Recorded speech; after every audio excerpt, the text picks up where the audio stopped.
Okay, picture this. A teenager casually opens an app on their phone, right?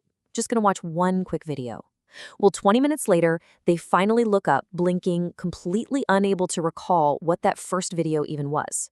And the crazy thing is, nothing unusual happened. No contract was signed, no money changed hands, literally no one forced them to stay.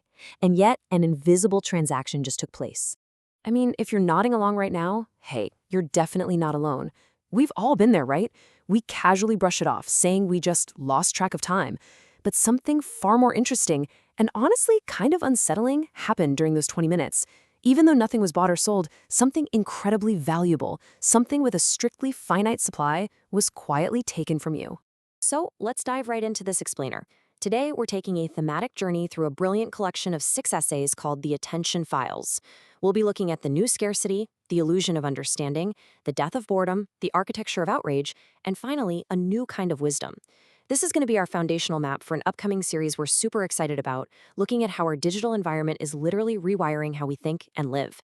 All right, part one, the new scarcity. To really get our current digital world, we have to realize that human scarcity didn't just magically vanish with the internet.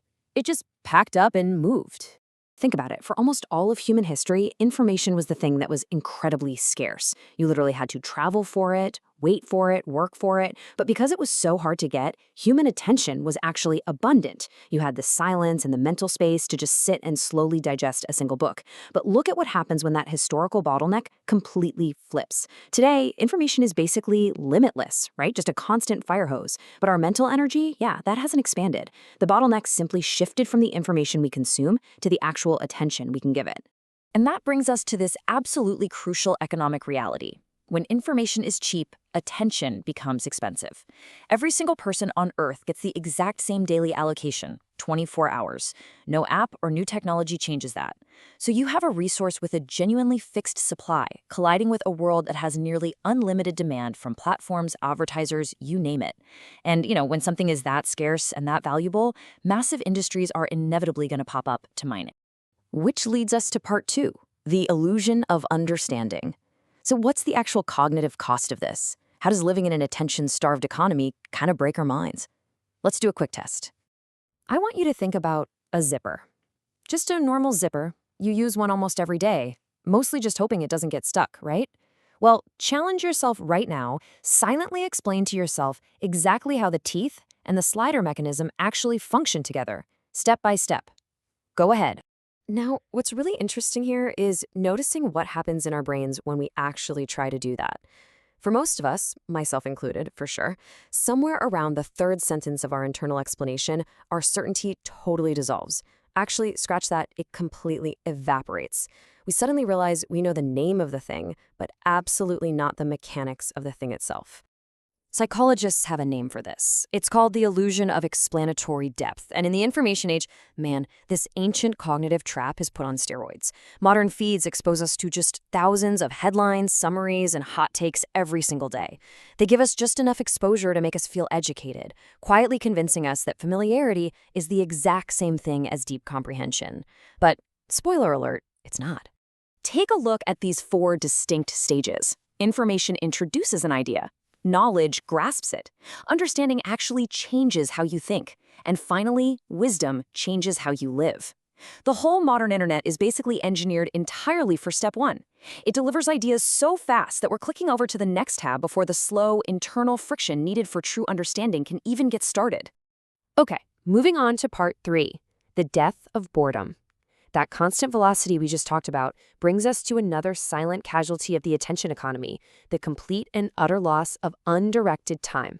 Seriously, think about the last time you were just waiting in line at the grocery store or maybe sitting at the doctor's office without pulling out a screen, just existing, in silence.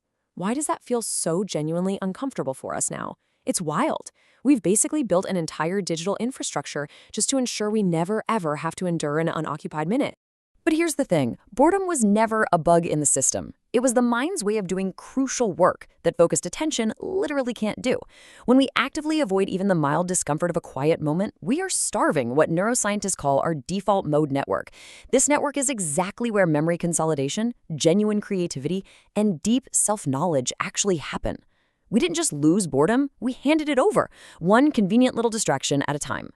That brings us to part 4, the architecture of outrage.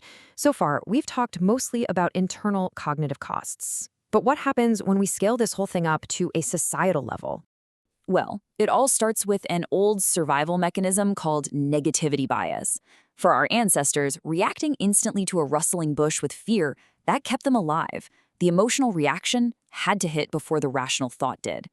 Now, social platforms definitely didn't invent this ancient instinct, but they absolutely industrialized it. Engineers really just wanted to know what keeps people glued to their screens, and the data pointed straight to our oldest, most primal threat detection systems. And this brilliantly illustrates exactly why emotionally charged falsehoods travel so much faster than careful corrections. Just look at the contrast. Outrage is incredibly efficient because it asks literally almost nothing of us. It authorizes itself in a fraction of a second.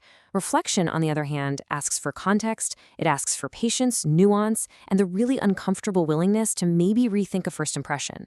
In a high-speed digital environment, the thing that asks for less is always going to win. But living on a steady, low-grade diet of outrage, it is exhausting. This algorithmic confirmation engine rewards us for absolute certainty, basically turning every complex, nuanced issue into a binary battle. Over time, our passing reactions harden into rigid identities, and suddenly disagreement stops feeling like a simple difference of opinion and starts feeling like a direct, personal threat.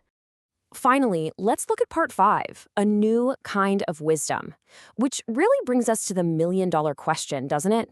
If this is the architecture we're living in, how do we navigate it? Let's move to this historical comparison to see how this builds a completely new framework for us. For centuries, classical wisdom was all about accumulating experience, right? Overcoming a lack of knowledge. The wise person was simply the one who had seen and learned the most. But today, the primary challenge isn't a lack of knowledge at all, it's engineered distraction. So modern wisdom demands a completely different skill set. Today, wisdom means knowing what to actively ignore. And let's be clear, selective attention isn't some trendy productivity hack you use just to get more emails sent. In an environment totally designed to monetize every single second of your awareness, deciding to pause, to read past a sensational headline, to just sit with an uncomfortable thought without instantly reaching for your phone, those are profoundly rebellious, quiet, countercultural acts. So if we boil down the core thesis of this entire explainer, it's this. Wisdom has always been about the relationship between knowledge and action, but now it has to start one step earlier. It's about the relationship between attention and knowledge. It's like a giant puzzle. You simply cannot think clearly about a piece if you haven't genuinely attended to it in the first place.